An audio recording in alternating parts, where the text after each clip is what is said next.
सुप्रभात बच्चों। बच्चों कैसे हो? मुझे आशा है कि आप सभी स्वस्थ होंगे। बच्चों आज हम कक्षा 5वीं विषय हिंदी असाइनमेंट 3 करने जा रहे हैं। मुझे आशा है कि आप सभी ध्यानपूर्वक सुनेंगे। बच्चों आप इस चैनल पर नए हैं तो लाइक करना, सब्सक्राइब करना, ताकि सबसे पहले आने वाली वीडियो की नोटिफिकेशन आप तक पहुंच सके।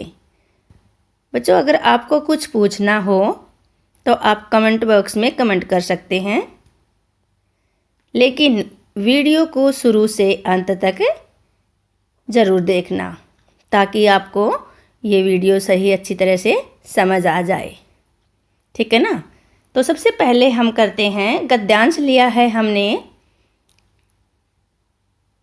ये है खिलौने वाला, जो हमारी कविता है पाठ 3 में रिमझिम खिलौने वाला कविता है। इसका जो पद्यांश है, सॉरी ये काव्यांश है, काव्यांश लिया गया है इसमें कि मैं तलवार खरीदूंगा माँ, या मैं लूँगा तीर कमान, जंगल में जा किसी ताड़का को मारूंगा राम समान।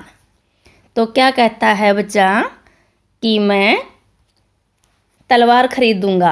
अपनी माँ से बच्चा क्या कहता है कि माँ मैं तलवार खरीदूंगा, या मैं लूँगा तीर कमान, जंगल में जा किसी ताड़का को मारूंगा राम समान। यानी कि मैं तीर कमान लूँगा और जंगल में जाकर ताड़का राक्षस यानी कि असुरों को तपस्या करूँगा और यज्ञ करूँगा और असुरों को मार भगाऊँगा। तपस्वी यज्ञ करेंगे असुरों की तपस्या करूँगा, यज्ञ करूँगा और राक्षसों को मार भगाऊँगा।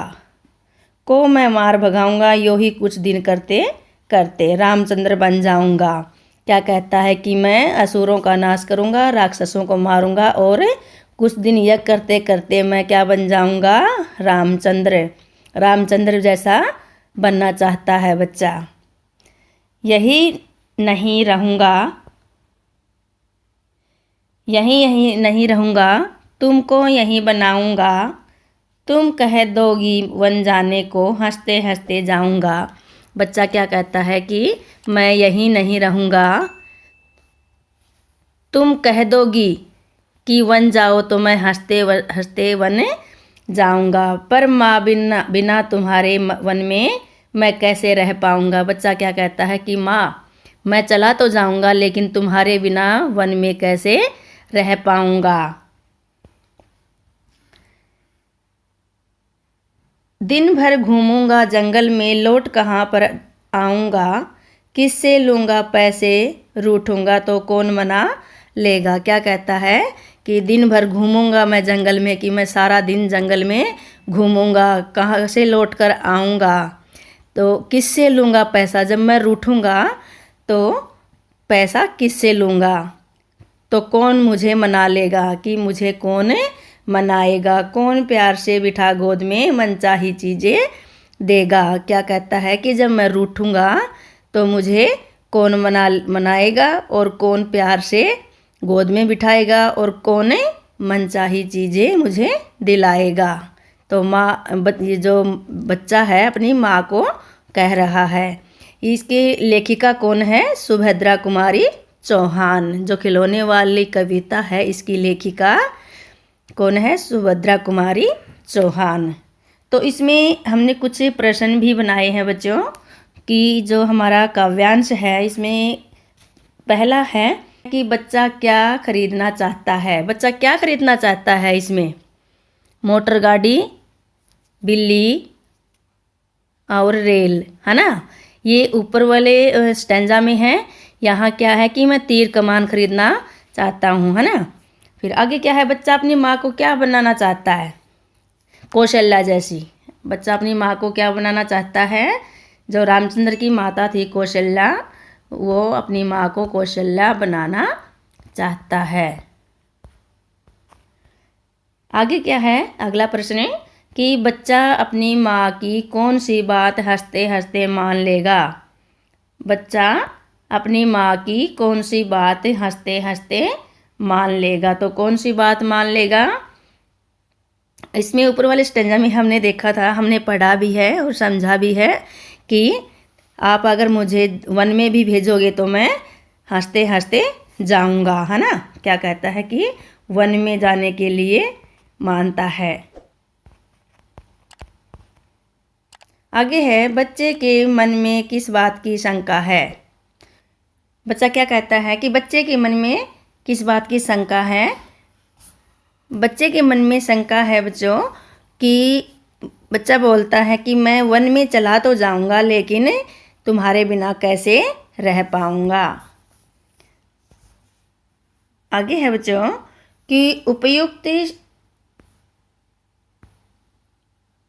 शब्द से रिक्त स्थान भरो। जो शब्द दे रखे हैं यहाँ पास में, इसको देखकर सही वाक्य को फिल करना है हमें। तो क्या है कि दोनों की खालिस्तान देखकर निराला जी को दया आ जाती थी। किसको देखकर दया आ जाती थी? यानी कि दिशा को या दशा को, क्योंकि ये है क्या है, अनेकार्थी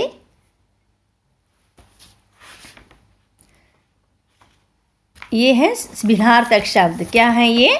भिन्नार्थक शब्द मतलब बोलने में तो एक जैसे हैं लेकिन इनका अर्थ एक जैसा ही अलग अलग है। बोलने में एक जैसे हैं, अर्थ अलग अलग है। जैसे यहाँ क्या है कि दोनों की खालिस्तान देखकर निराला जी को दया आ जाती थी। दिशा या दशा, तो दशा तो क्या होती है? पूरी जो चारों दिशाएं होती हैं, और तो ये क्या जाएगी? दशा, हालत देखकर। तो यहाँ आगे क्या जाएगा बच्चों? दशा। आगे है, मकान बनाने के लिए बैंक भी खालिस्तान देते हैं, उदार या उधार। तो बैंक क्या देता है? जो पैसे लेते हैं, बैंक से लोन लेते हैं, तो बैंक क्या देता है? उधार। तो दूसरे वाले में क्या जाएगा बच्चों? उधार।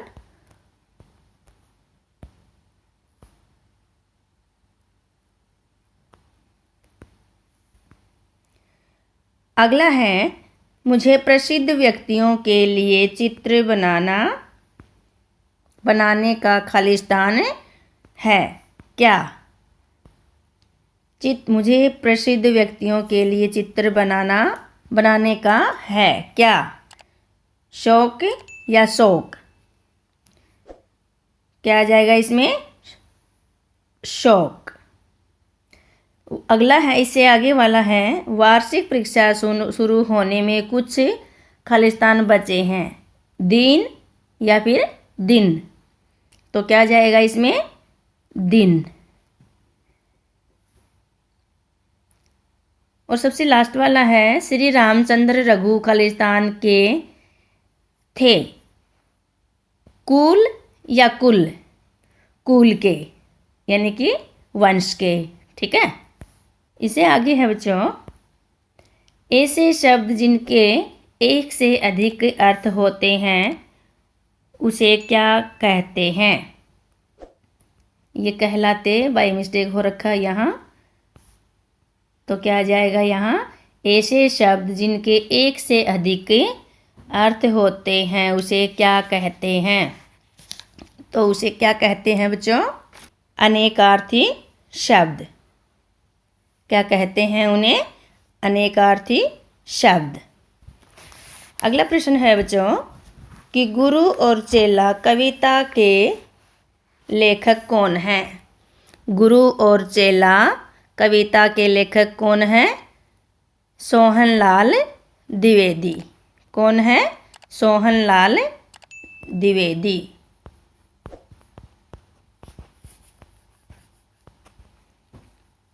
सोहनलाल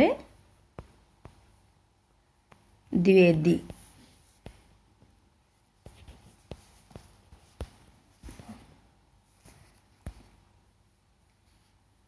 और आगे है बच्चों कि फांसी पर चढ़ने वाला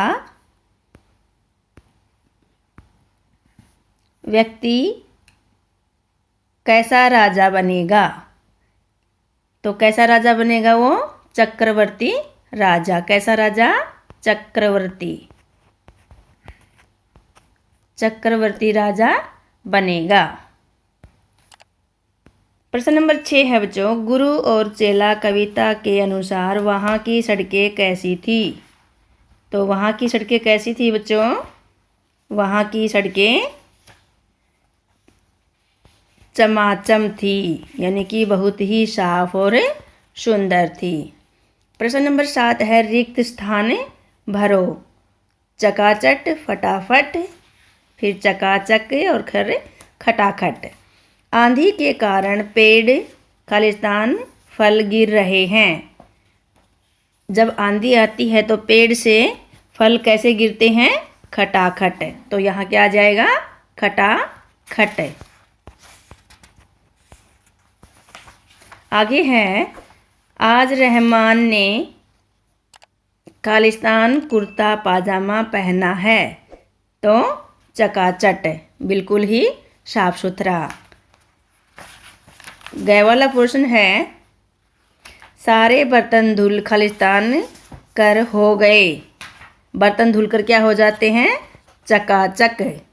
क्या हो जाते हैं? चकाचक। आगे है बच्चों, उस भूखड़ ने सारे लड्डू खा डाले। उस भूखड़ ने, यहाँ है खालिस्तान में क्या जाएगा? फटाफट। सारे लड्डू, जो भूखा होता है उसने क्या किया? भूखड़ बोलते हैं। तो उसने क्या किया? सारे लड्डू खा लिए। अगला प्रश्न है प्रश्न नंबर 8, चावल की रोटियां में मुख्य कितने पात्र हैं? जो चावल की रोटियां हमारा पाठ है उसमें कितने पात्र हैं? कितने पात्र हैं बच्चों? 3। पात्र तो बहुत ज़्यादा हैं, लेकिन जो मुख्य थे वो कितने थे? 3 ही पात्र थे। प्रश्न नंबर 9 है बच्चों, कोको ने तस्तरी को किसके पीछे छुपा दिया? कि कोको ने तस्तरी को, तस्तरी क्या थी? प्लेट। तो उसने किसके पीछे छुपा दिया था? रेडियो। रेडियो के पीछे छुपा दिया था। वो जो मेज के ऊपर रेडियो रखा था, रेडियो के पीछे तस्तरी को छुपा दिया। प्रश्न नंबर 10 है कि जन्मदिन पर निमंत्रण देते हुए अपनी सहेली या मित्र को पत्र लिखो। तो ये बच्चों मैंने आपको अलग से करवा रखा है, सो आप अपनी साफ कॉपी में देखें और याद करें। अब है बच्चों कि अनेकार्थी शब्द किसे कहते हैं? अनेकार्थी शब्द किसे कहते हैं? मीन्स शब्द तो एक होगा लेकिन उसके अर्थ बहुत सारे होंगे। किसे कहते हैं? तो ऐसे शब्द जिनके एक से अधिक अर्थ होते हैं अनेकार्थी शब्द कहलाते हैं। मैं फिर से बताती हूँ कि ऐसे शब्द जिनके एक से अधिक अर्थ होते हैं अनेकार्थी शब्द कहलाते हैं। आगे है कि वर शब्द के अनेकार्थी शब्द क्या होंगे? वर। तो वर का क्या क्या अनेकार्थी शब्द होंगे बच्चों? दुल्हा,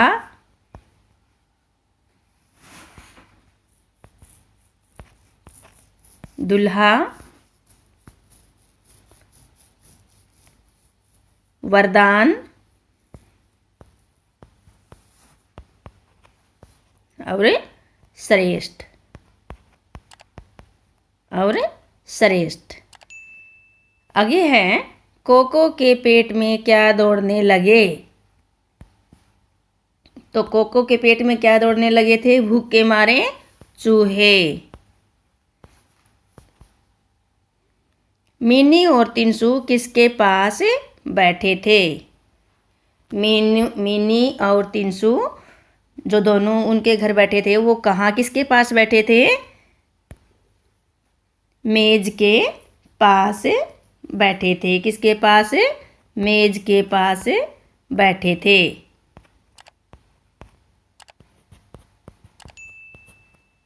और सबसे अंतिम प्रश्न है बच्चों कि गुरु को क्या होकर लौटना पड़ा। जो गुरु और चेला हमारी जो कविता है, इसमें गुरु को अंत में क्या होकर लौटना पड़ा। तो अंत में क्या होकर लौटना पड़ा था? निराश। क्या होकर लौटना पड़ा था बच्चों? निराश होकर लौटना पड़ा था। तो ये था बच्चों आपके लिए असाइनमेंट 3, जो मैंने आपको बहुत ही अच्छी तरह से समझा दिया है। मुझे आशा है कि आप सभी को ये वीडियो पसंद आई होगी। तो आपको वीडियो अच्छी लगे तो बच्चों कमेंट करना, लाइक एंड सब्सक्राइब करना मत भूलना, ताकि आपके पास सबसे पहले आने वाली वीडियो की नोटिफिकेशन आप तक पहुंच सके। Have a nice day.